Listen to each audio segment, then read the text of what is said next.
사용하소서. 우릴 사용하소서. 교회의 머리가 되시며 온 하늘과 땅의 주관자 되신 하나님께 영광과 감사의 박수를 올려드리겠습니다. 할렐루야. 다 자리에 앉으셔서 찬송가 210장 시온성과 같은 교회 함께 찬양하겠습니다.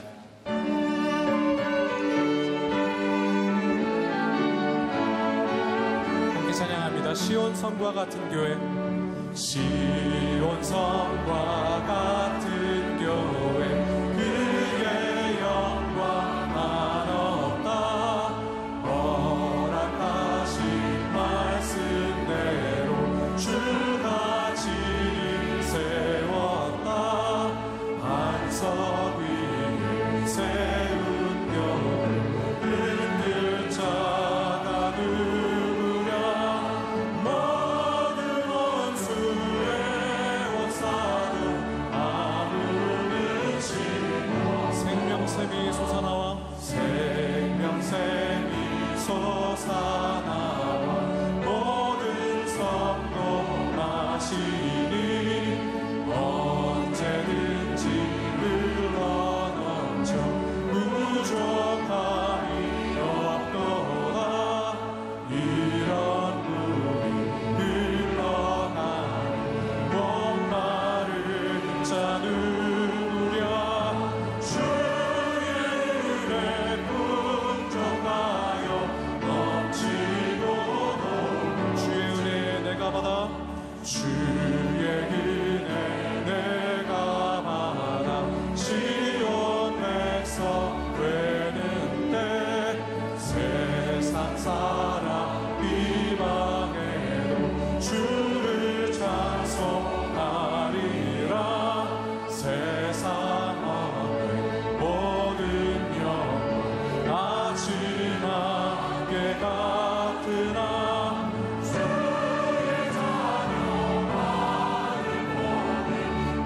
우리 3절 한 번 더 찬양하겠습니다. 주의 은혜 내가 받아, 주의 은혜 내가 받아 시온 백성 되는 때.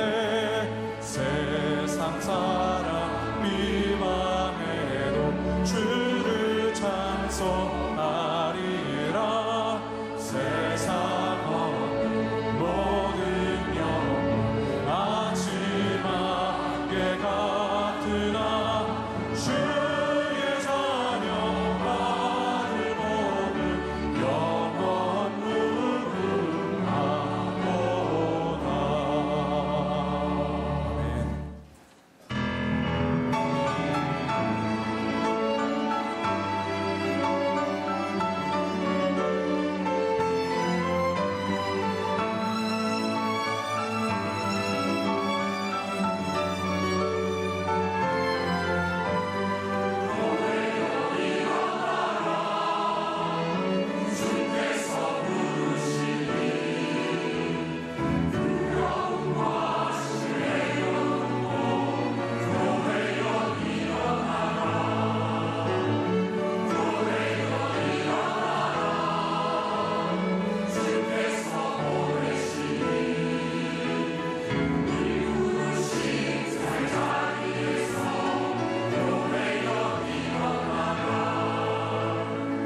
자, 오늘 말씀의 제목이 담장을 넘어라. 뭐라고요?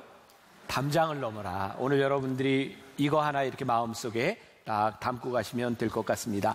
담장을 넘어라. 어떤 의미로 이야기하고 있냐면 결론이죠. 우리의 영향력이 교회의 담장을 넘어가야 된다. 우리의 능력이 교회 담장을 넘어가야 된다라는 겁니다. 그러면 우리들에게 넘어가야 되는 이 영향력은 무엇일까요? 저는 그것을 진정성이라고 이렇게 정의를 해보았습니다. 우리가 오늘 물으려고 하는 것, 창립 기념일에 우리들이 생각하려고 하는 것, 오늘 설교는 우리 교회의 정체성에 대한 문제이고 우리 교회가 나아가야 될 부분이기도 합니다. 그러니까 오늘 여러분들이 이 말씀을 가슴에 잘 담아두고 함께 신앙생활을 해야 합니다. 2016년 5월 21일자 위클리 비즈에 보면 그 스탠포드 대학의 교수인 글렌 캐럴이라고 하는 사람이 코퍼시라고 하는 위스키 회사에 대해서 이야기하고 있습니다. 코퍼시라고 하는 위스키를 들어보셨나요? 괜찮아요. 들어보셨나요? 네.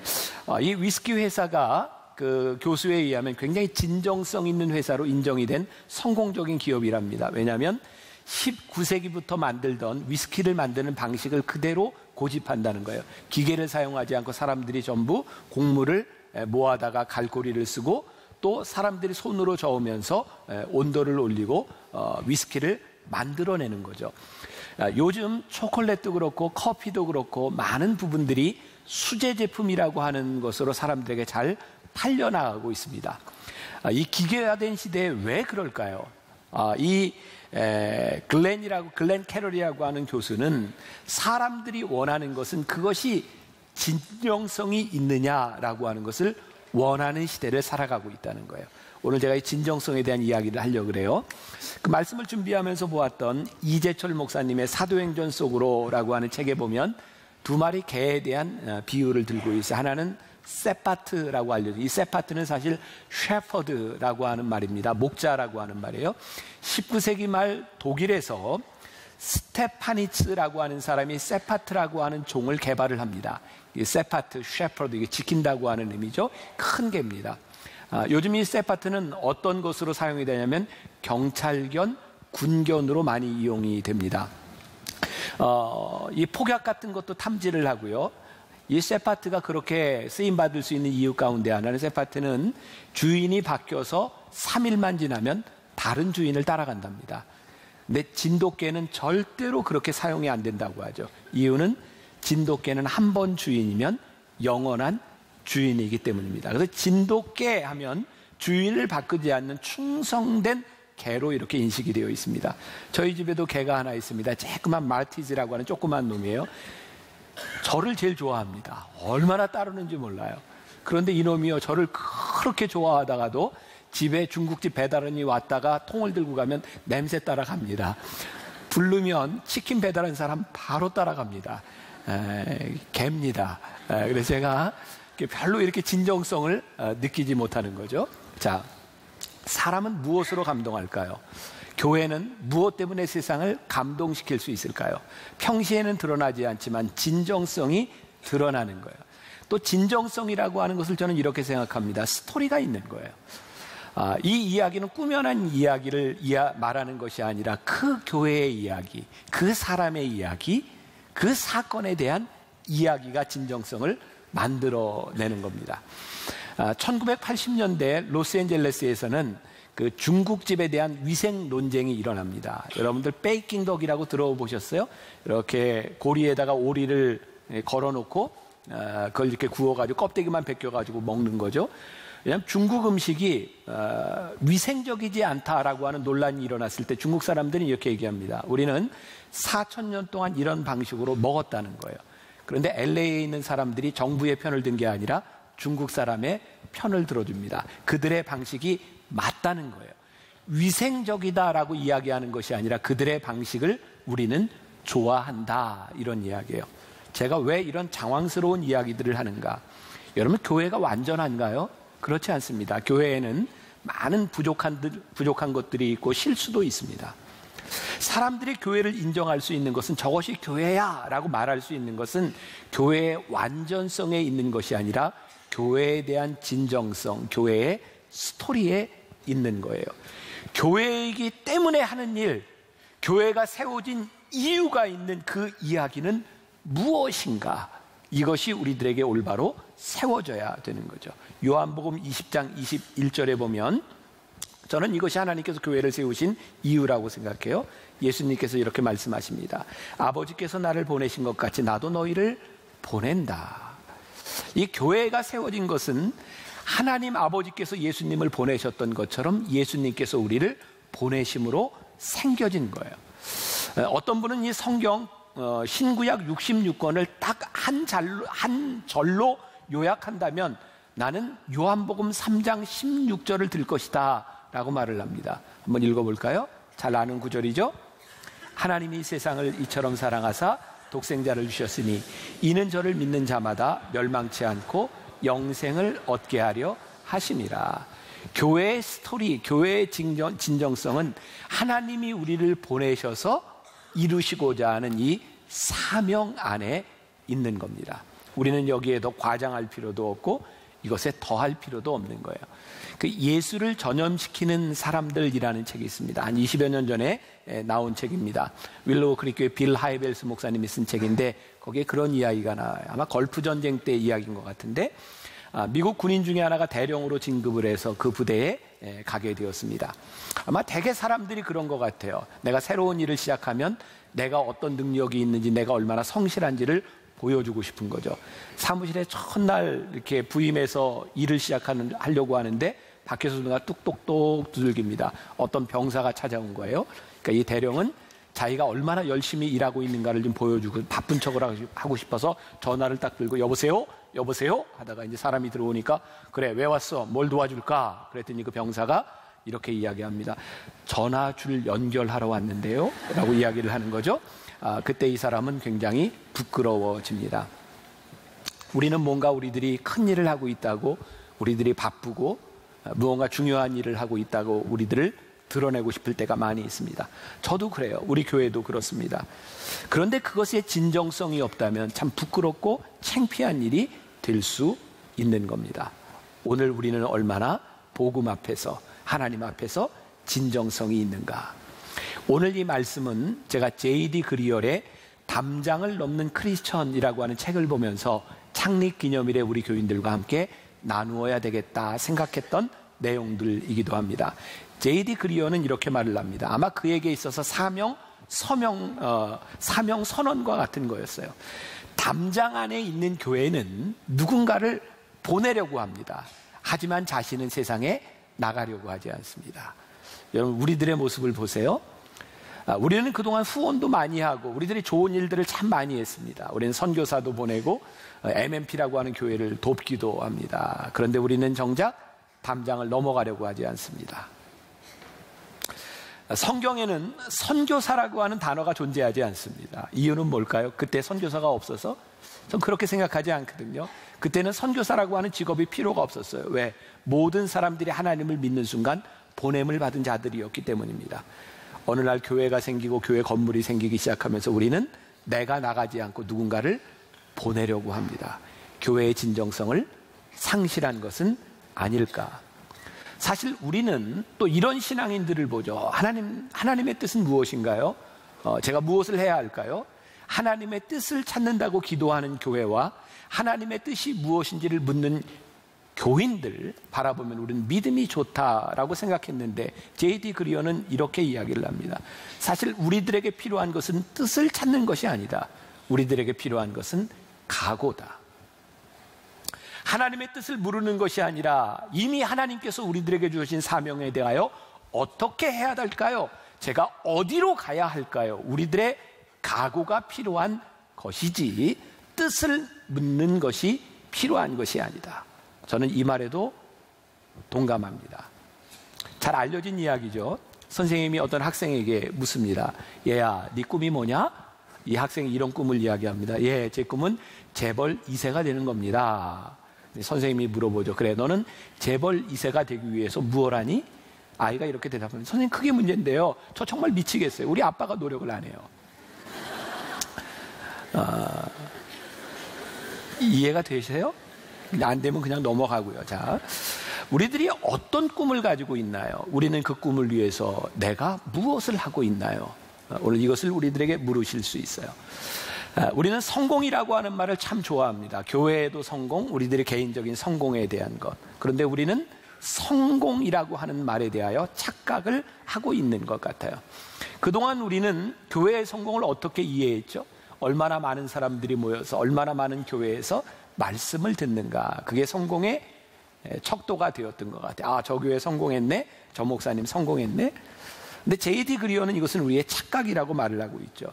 예수님은 사람을 모으는데 목표를 두시지 않았다. 왜냐하면 예수님께서 기적을 행하실 때 많은 사람들이 모여들었고, 만일 예수님의 성공의 목적이 사람들을 많이 모으는 거였다면 그 많은 모인 회중들 앞에서 예수님은 또 다른 기적을 행하셨으면 될 텐데, 예수님은 그 군중들을 향해 기적을 행하신 것이 아니라 모인 그들이 어떻게 살아가야 되는지를 말씀하기 시작하셨어요. 사람들은 떠나가기 시작했고요. 이제 제자들만 남게 됩니다.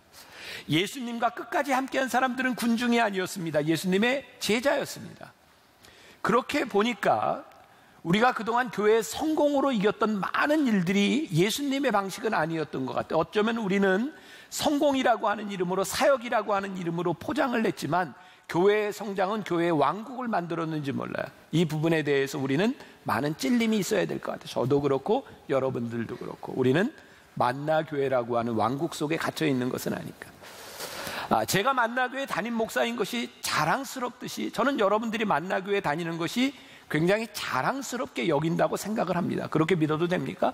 그래서 누군가를 만났을 때, 신앙인의 친구를 만났을 때 제가 듣는 이야기, 어느 교회 다니세요? 저 만나교회 다닙니다. 참 좋은 교회를 다니시는군요. 이런 이야기를 듣는 것으로 저는 알고 있습니다.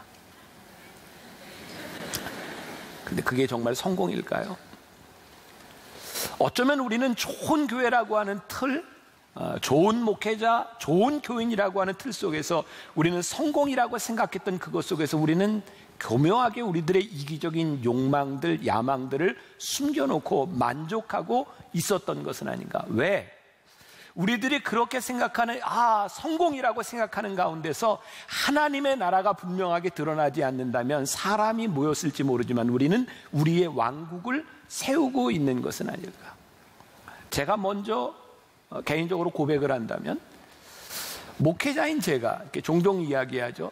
다른 교회의 성장과 다른 교회의 성공을 바라보고 또 다른 교회의 우월함을 바라보며 그렇게 진정으로 기뻐하는 것이 힘들다는 거예요. 때때로 제 속에는 질투심이 있어요. 또 다른 욕망이 있어요. 여러분들이 하나님의 나라를 이루어가고 산다고 하면서도 여러분들 동료 가운데서 누군가의 성공, 누군가가 하나님의 일을 잘하는 것을 바라보면서 우리가 정말 기뻐해 줄 수 있는 그런 마음들이 있는가. 제가 오늘 교회 창립 기념일이니까 지금 교회의 큰 문제는 우리들이 큰 교회와 작은 교회라고 하는 프레임 속에 갇혀 있는 거예요. 하늘나라의 관점에서 보는 것이 아니라 세속적인 관점에서 큰 교회와 작은 교회의 프레임에서 우리들이 보고 있다는 거죠. 제가 목사지만 참 창피한 이야기예요. 조금 전에 만나교회 창립 영상이 나왔었는데 80년대 초반에 만나교회는 잠실에서 개척을 시작했고요.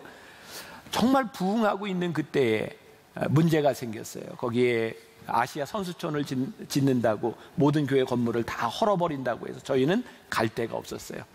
진짜 허허벌판에서 기도를 했고, 그때 저희에게 나타난 것이 송파에 어떤 교회가 무리하게 건축을 하다가 손을 들었던 골조만 남겨진 교회였어요. 저희는 그것이 우리 교회의 기도의 응답으로 알았고요. 우리 교회가 그 교회를 사서 건축을 하고 들어갔어요. 문제가 생겼습니다. 바로 옆에 있는 교회 중에 작은 교회가 있었는데 저희 교회를 향하여 비난하기 시작했고 저희 교회에 손해배상을 하라는 거예요. 이유는 만나교회가 거기 들어와서 자기 교회의 교인들이 늘지 않으니 손해배상을 해라. 그래서 30여 년 전에 2천만 원 보상을 했습니다. 그렇지 않으면 문제가 해결되지 않았어요. 제가 오늘 이 말씀을 준비하면서 그런 생각이 났어요. 우리가 정말 생각하지 못했던 것이 있구나.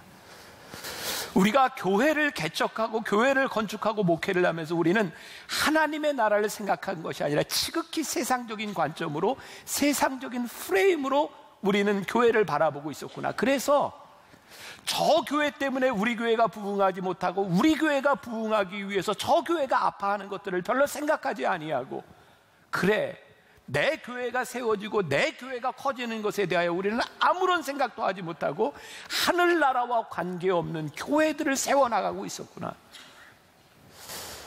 저에게는 반성이었고 한국 교회에 대한 반성이고 우리가 신앙에서 점검해야 될 부분이라고 생각해요. 오늘 이 부분에 대해서 세례 요한이 정말 명확하게 우리들에게 답을 주고 있어요. 여러분들이 본문을 읽으면서 이 본문이 창립기념과 무슨 연관이 있을까라고 의아해했을지 몰라요. 자, 26절 보겠습니다. 26절.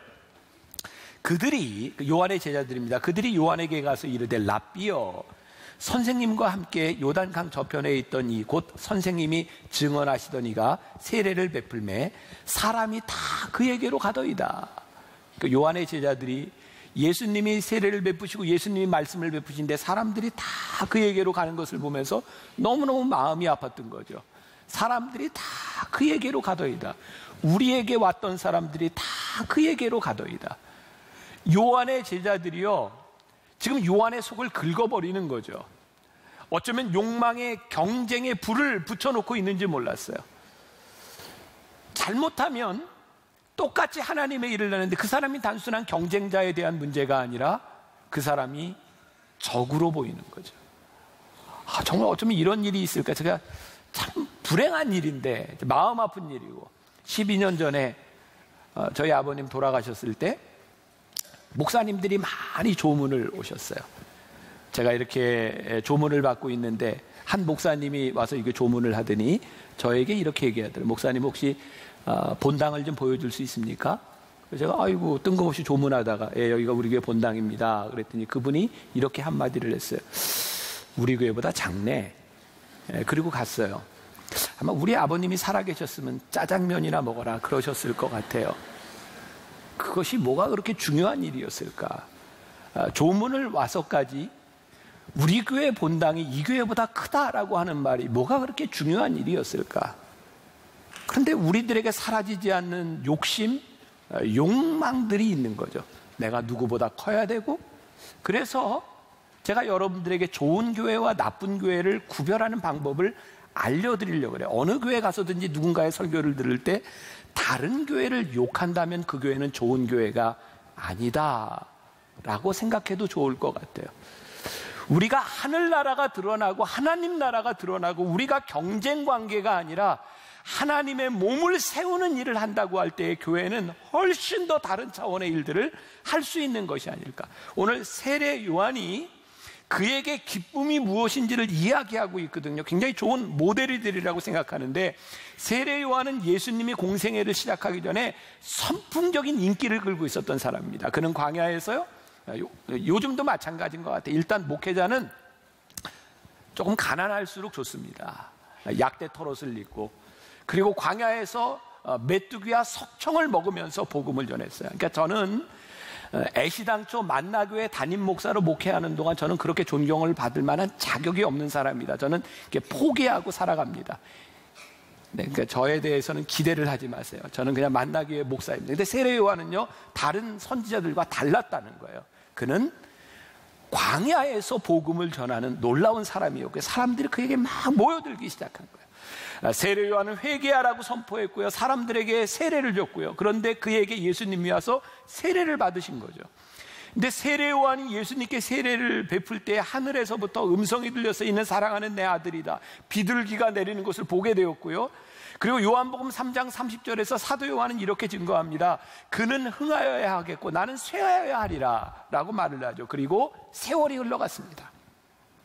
예수님이 공생애를 시작하시면서 사람들이 예수님께 모이기 시작했고, 세례 요한은 오늘 본문에 보니까 아직 옥에 갇히기 전이라고 이야기했지만 세례 요한은 곧 옥에 갇히고 목이 잘려져 죽게 되는 상황에 처하게 된 거예요.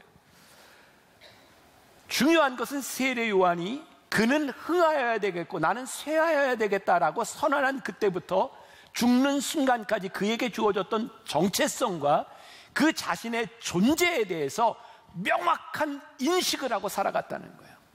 오늘 세례 요한을 우리들이 기억해야 되는 이유입니다. 오늘 세례 요한이 이렇게 말을 합니다. 29절 중요한 말씀입니다.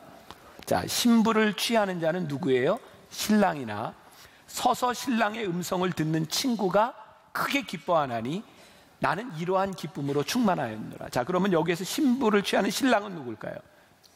예수님이죠. 그러면 신랑의 음성을 듣는 친구는 누굴까요? 자기 자신 세례 요한을 이야기하는 겁니다. 자, 우리나라의 결혼에는 이런 풍습이 없지만 여러분들 뭐 영화나 이런 드라마를 통해서 보는 미국 같은 경우에 보면 신랑 신부에게 들러리가 있습니다. 결혼식의 주인공은 누군가요? 신랑과 신부? 그것보다는 신부에게 초점이 많이 맞춰져 있습니다. 여러분들 혹시 축가를 부를 때 너무 잘 부르려고 하지 마세요. 축가가 뜨면 신랑 신부가 죽습니다. 주례도 너무 잘하려고 할 필요 없습니다. 그날은 신랑 신부가 돋보여야 되는 날입니다. 자, 신랑이요 먼저 이렇게 들러리들과 함께 입장을 합니다. 그리고 이렇게 서 있으면 웨딩 마치와 함께 저기 신부가 입장을 하는데 신부의 들러리들도 같이 오죠. 들러리들은 옷을 아주 깨끗하게 입고 예쁘게 입고 서 있습니다. 아무리 예쁘게 입어도 드레스를 입는 건 신부 딱 하나입니다. 자, 이제 신랑과 신부 친구들이 이렇게 있는데 신부가 이렇게 들어와요. 너무너무 아름다운 거예요. 드레스를 입고 신랑 들러리가 나 있다. 너무 예쁘다. 내가 가서 맞아야지. 그리고 맞으면 제정신입니까? 제정신 아닌 거예요. 그럴 수 없는 거예요. 아무리 예뻐도 오늘 신부는 신랑의 신부인 거예요. 그래서 이 들러리는요, 그 신부를 맞이하는 신랑을 바라보며 기쁨이 충만해야 되는 거예요. 그것이 올바른 결혼식의 모습인 거죠. 세례 요한이 이야기하는 거예요. 나에게 기쁨이 충만한데 그 이유는 신부를 맞이하는 그 신랑 예수님으로 인하여 내 기쁨이 충만하니 나를 충동질하지 말아라. 나는 그분이 센터에 서서 그분이 영광을 받으시는 것으로 인하여 나는 기쁨이 충만하다라고 말을 하고 있어요. 유진 피터슨의 영어 성경을 보면 표현이 참 좋습니다. 제가 영어를 좀 잘하면 쫙 읽어주면 좋을 텐데 이런 거예요. That's why my cup is running over. 이게 뭐냐면 성경에는 내 잔이 넘치나이다 이런 표현들이 있는데 이것은 큰 기쁨을 이야기합니다. That's why 내 잔이 넘치는 이유가 뭐냐면 This is the assigned moment for him. 뭐냐면 예수님에게 이런 중요한 순간에 to move into the center. 예수님의 사역이 중심으로 옮겨진 순간이 되었는데 while I slip up to the sideline. 이게 뭐야? 나는 저 옆으로 비껴졌고 예수님이 사역의 센터로 오셨는데 그것으로 인하여 my cup is running over. 내 잔이 넘치나이다 라고 말을 하고 있어요.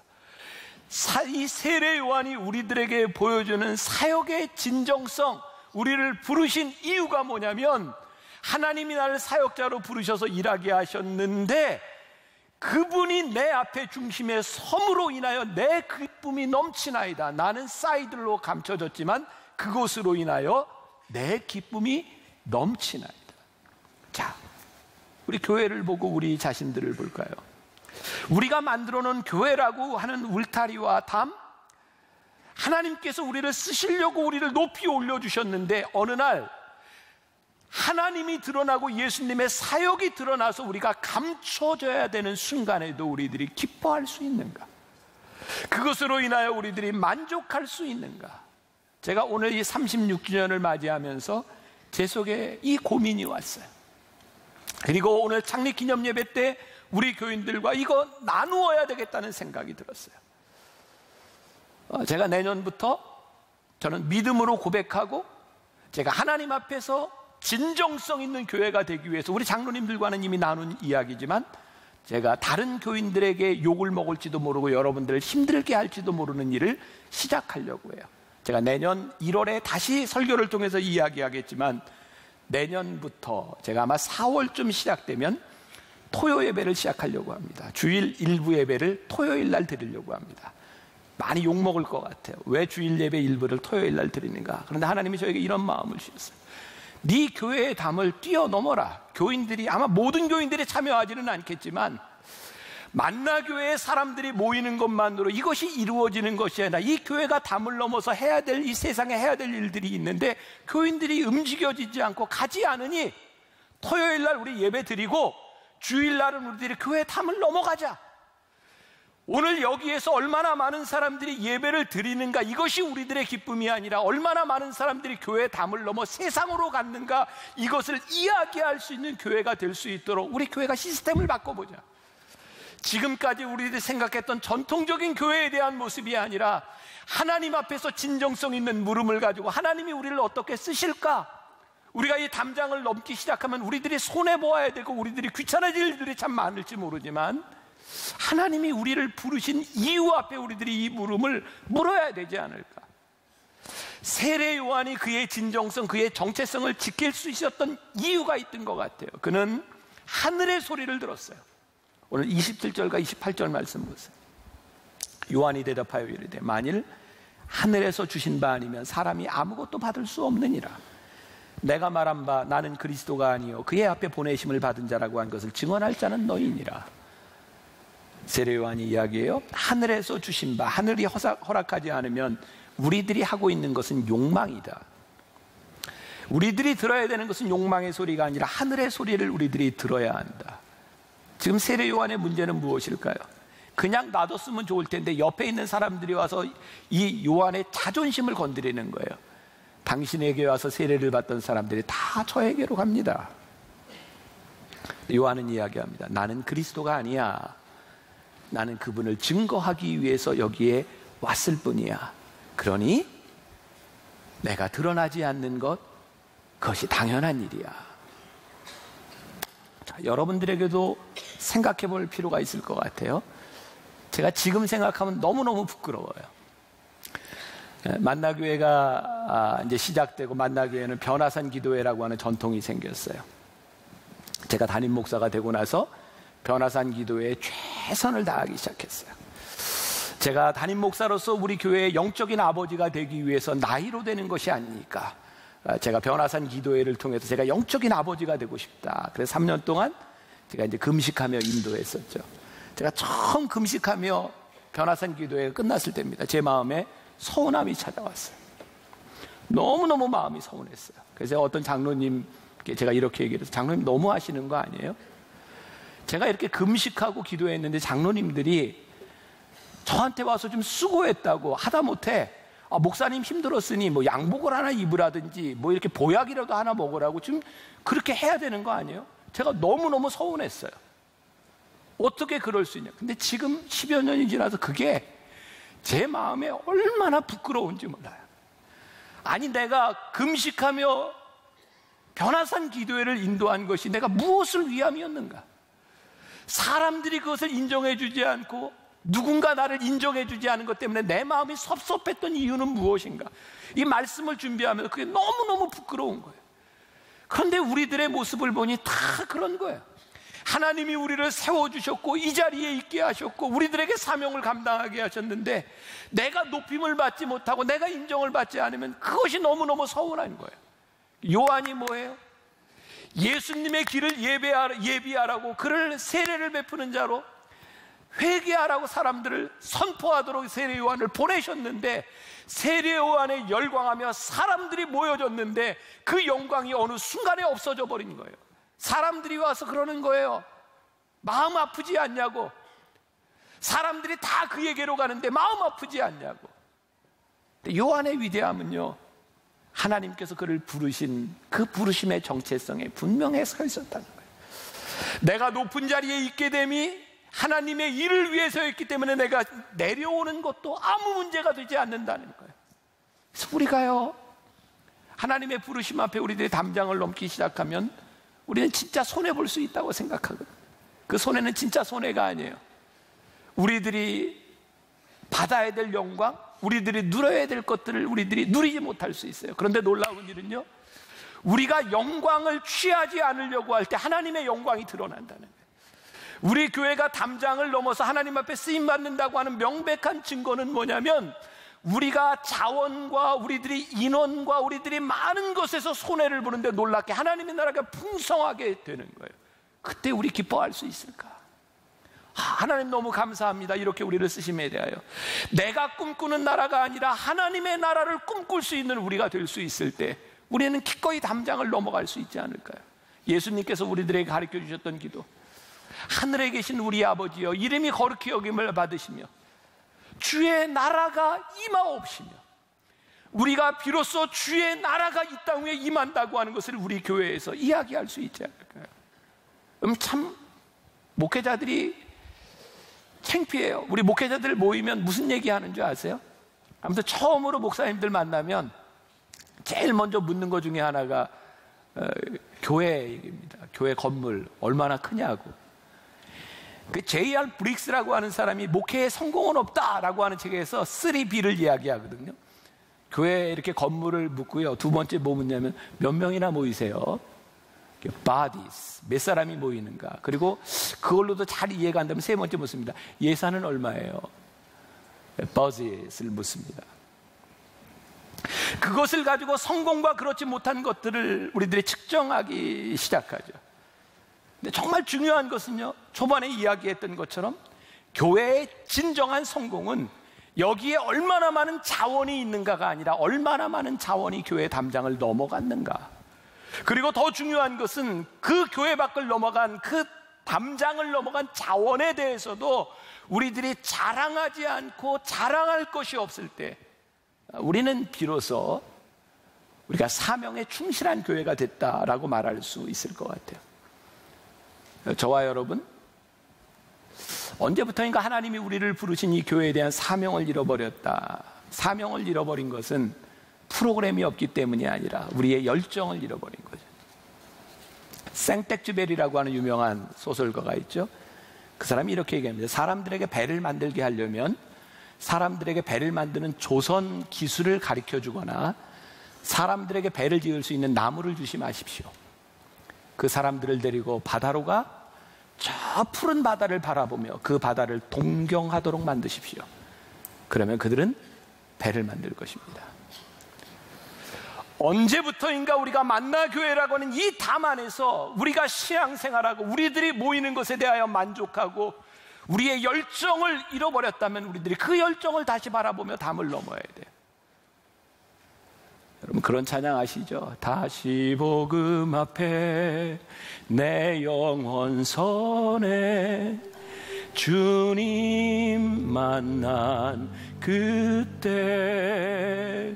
나 다시 돌아가 주님께 예배 드리며 다시 십자가의 길 걸으리.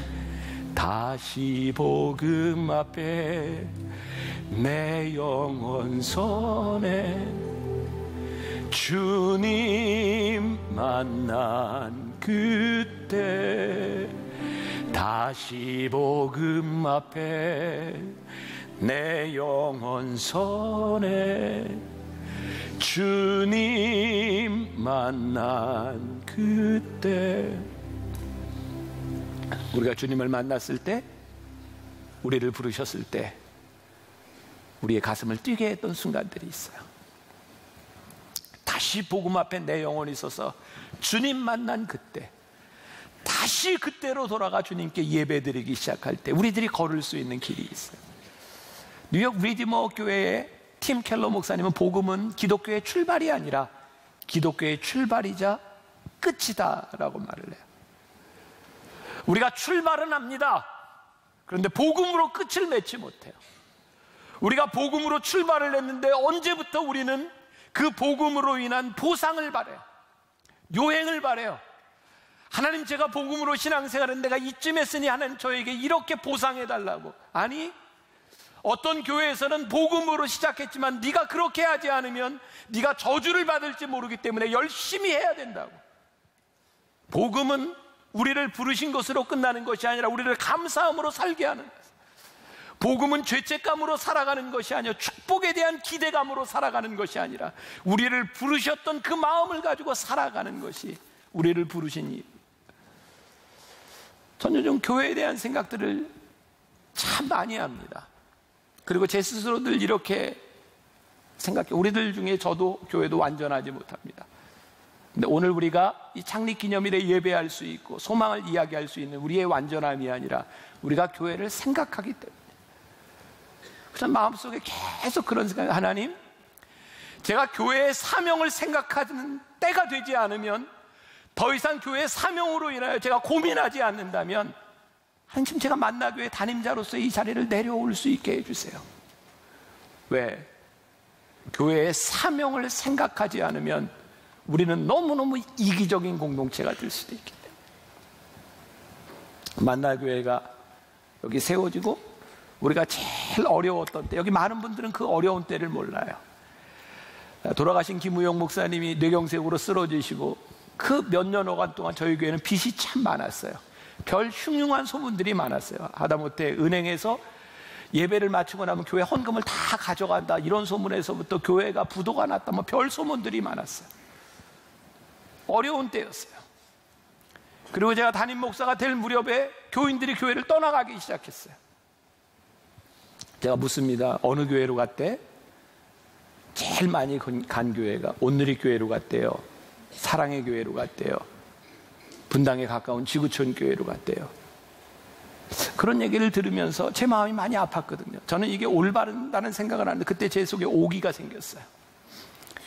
돌아간 교인들 돌아오게 하리라. 열심히 목회하리라. 아마 제가 많이 아팠던 이유 가운데 하나는 제 속에 있었던 오기였던 것 같아요. 오기. 진짜 열심히 목회했어요. 근데 지금 하나님이 깨닫게 하시는 게 뭔지 아세요? 네가 하늘나라를 위해서 일한 것이 아니라 네 욕심을 위해서 그렇게 열심히 일했구나. 저희 교회 그래 많은 분들 오고 있고요. 좋은 평판도 있고요. 하나님이 우리들에게 물으시는 거예요. 담장을 넘어라. 너의 사명이 무엇이냐? 우리가 완전하기 때문에 우리들이 욕을 먹지 않거나, 우리들이 완전하기 때문에 하나님의 일을 할 수 있는 것이 아니라, 우리들이 다시 복음 앞에서 우리를 부르신 이 교회, 우리를 부르신 그 믿음 앞에 우리들이 다시 시작하고 우리의 열정이 끓어오를 때, 그리고 하나님의 영광이 우리 교회를 통하여 나타날 수 있으리라고 하는 것을 우리들이 고백할 수 있을 때, 우리는 교회로서의 사명을 감당할 수 있으리라고 저는 믿습니다. 내년에 제가 여러분들을 좀 힘들게 할 것 같아요. 담장을 넘어가려고 하고요. 우리 교회가 기꺼이 우리 교회의 손해를 감수하려고 해요. 왜? 하늘나라가 만들어지는 일에 우리가 기꺼이 우리의 가슴이 뛰는 일은 저는 축복이라고 생각하기 때문입니다. 다시 복음 앞에 우리 한번 섭시다. 다시 복음 앞에 우리의 열정이 살아날 수 있기를 주님의 이름으로 간절히 소원합니다.